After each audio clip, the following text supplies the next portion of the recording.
Em 1960, a Coreia do Sul era um dos países mais miseráveis do planeta.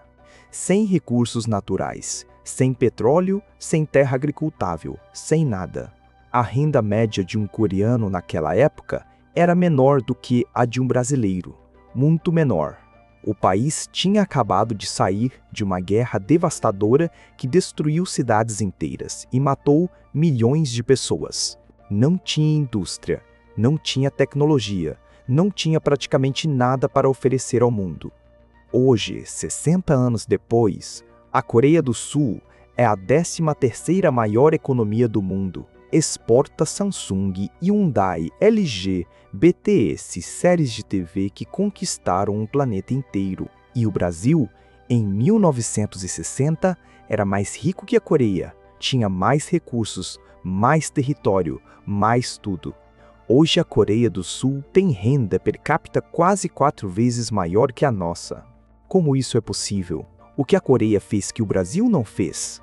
É exatamente isso que a gente vai descobrir hoje. E aviso logo, o que você vai ver nesse vídeo vai te deixar orgulhoso, com raiva e cheio de esperança ao mesmo tempo. Para entender a virada da Coreia do Sul, você precisa voltar para 1953, o ano em que a Guerra da Coreia terminou. O país estava literalmente em ruínas. Seul, a capital, tinha sido destruída e reconstruída 3 vezes durante o conflito. A população estava traumatizada. A economia inexistia. A expectativa de vida era de menos de 55 anos. Qualquer pessoa olhando para a Coreia do Sul naquele momento diria: esse país não tem futuro. Mas foi exatamente nesse momento de desespero que nasceu a decisão que mudaria tudo. O governo coreano fez uma pergunta simples: se não temos recursos naturais, o que temos? A resposta foi: temos gente, temos pessoas, e pessoas podem aprender. Foi aí que começou o maior investimento em educação que o mundo já viu em tão pouco tempo. Em menos de uma geração, a Coreia do Sul passou de uma das menores taxas de alfabetização do mundo para uma das maiores. O governo construiu escolas em cada canto do país. Professores eram tratados como heróis nacionais. Estudar virou questão de honra cultural. Mas educação sozinha não bastava. A Coreia precisava de dinheiro para crescer. E foi aí que veio a segunda grande decisão. O governo coreano escolheu algumas indústrias estratégicas e jogou todas as fichas nelas. Aço, construção naval, eletrônicos, automóveis. Essas indústrias receberam apoio total do Estado, financiamento, proteção de mercado, acesso à tecnologia internacional. Nasceram os chaebols, os grandes conglomerados industriais coreanos. Samsung, Hyundai, LG, Lotte, empresas que hoje competem com as maiores do mundo. Mas aqui tem um detalhe que pouca gente menciona. O governo coreano não jogou dinheiro à toa nessas empresas. Ele estabeleceu metas claras. As empresas que não atingissem as metas de exportação e produtividade perdiam o apoio do Estado. Era competição de verdade. Isso criou uma cultura de alto desempenho que virou marca registrada do povo coreano. A pressão era enorme, mas os resultados também eram. Em menos de 30 anos, a Coreia do Sul passou de importadora de aço para uma das maiores produtoras de aço do mundo. Tem zero indústria naval para a dona dos maiores estaleiros do planeta, construindo navios para o mundo inteiro. De um país sem tecnologia para a casa da Samsung, que hoje compete de igual para igual com a Apple. Mas a virada mais impressionante veio nos anos 90. Quando a Coreia decidiu que queria ser referência em tecnologia e cultura, não só em indústria pesada. O governo lançou o que ficou conhecido como a política do soft power coreano, investimento maciço em entretenimento, música, cinema e cultura popular. Hoje o K-pop é consumido em mais de 150 países. As séries coreanas dominam a Netflix, os filmes coreanos ganham Oscar. A Coreia não exporta só produto, exporta estilo de vida, exporta desejo, e isso vale muito mais do que qualquer matéria-prima. Agora para, respira e pensa no Brasil. O Brasil tem carnaval, funk, samba, futebol, Culinária, moda, arte, humor e uma criatividade que o mundo inteiro admira. O Brasil tem soft power de sobra, mas nunca transformou isso em política de Estado. Nunca usou a cultura como ferramenta de desenvolvimento econômico de forma séria e sistemática. Enquanto a Coreia exporta cultura e fatura bilhões com isso, o Brasil ainda discute se carnaval é coisa séria ou não. Mas vamos ser honestos. O caminho da Coreia não foi só flores, teve um preço alto. O desenvolvimento coreano aconteceu sob um regime autoritário durante décadas. Direitos trabalhistas eram limitados, a pressão sobre a população era enorme. Até hoje, a Coreia do Sul tem um dos maiores índices de suicídio entre países desenvolvidos. A pressão por desempenho gerou riqueza, mas também um custo humano que não pode ser ignorado.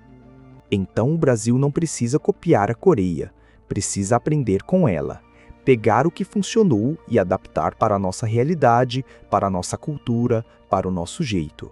E o que funcionou na Coreia pode ser resumido em 4 lições fundamentais. Lição 1: educação não é gasto, é investimento. A Coreia tratou educação como a maior prioridade nacional durante décadas seguidas, independentemente de quem estava governando. No Brasil, educação ainda é tratada como despesa, algo que se corta quando o orçamento aperta, e o resultado aparece nos rankings internacionais.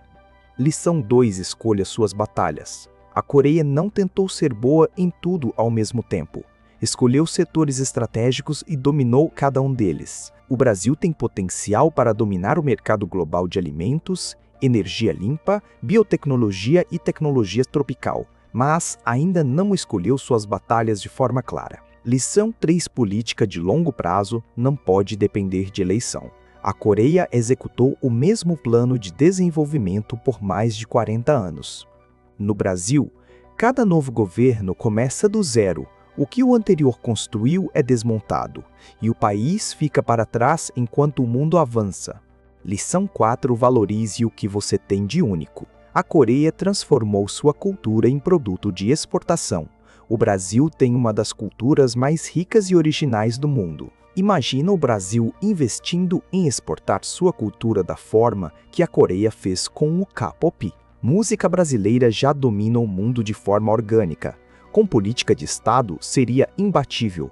Mas aqui eu preciso te fazer a pergunta mais importante desse vídeo. Se a Coreia do Sul, sem recursos naturais, destruída pela guerra, conseguiu se transformar em potência mundial em 60 anos, o que exatamente está impedindo o Brasil de fazer o mesmo, tendo 10 vezes mais recursos, território e potencial? A resposta honesta não é falta de capacidade. O brasileiro é criativo, resiliente e trabalhador. Isso o mundo inteiro reconhece. Não é falta de recurso. O Brasil tem de sobra o que a Coreia nunca teve. O que falta é vontade política coletiva. É a decisão de um país inteiro de olhar para frente com um objetivo comum. E isso começa com consciência, com brasileiros que entendem o tamanho do que têm e passam a exigir mais de quem governa. Porque enquanto o brasileiro não souber o que tem, vai continuar aceitando menos do que merece. A Coreia do Sul provou que não existe país sem jeito, existe país sem decisão. Em 1960, ninguém apostaria um centavo na Coreia do Sul. 60 anos depois, o mundo inteiro usa produtos coreanos, assiste séries coreanas e ouve música coreana. Se eles fizeram isso partindo do zero, imagina o que o Brasil poderia fazer partindo de tudo que já tem. Esse é o Brasil que ainda está por vir, e a geração que vai construir esse Brasil está assistindo esse vídeo agora. Me conta nos comentários, você acredita que o Brasil ainda pode se tornar uma potência mundial? Sim ou não, e por quê? E se esse vídeo te fez pensar diferente sobre o nosso país, compartilha com alguém que precisa ver isso. No próximo vídeo, a gente vai falar sobre algo que vai te deixar ainda mais indignado.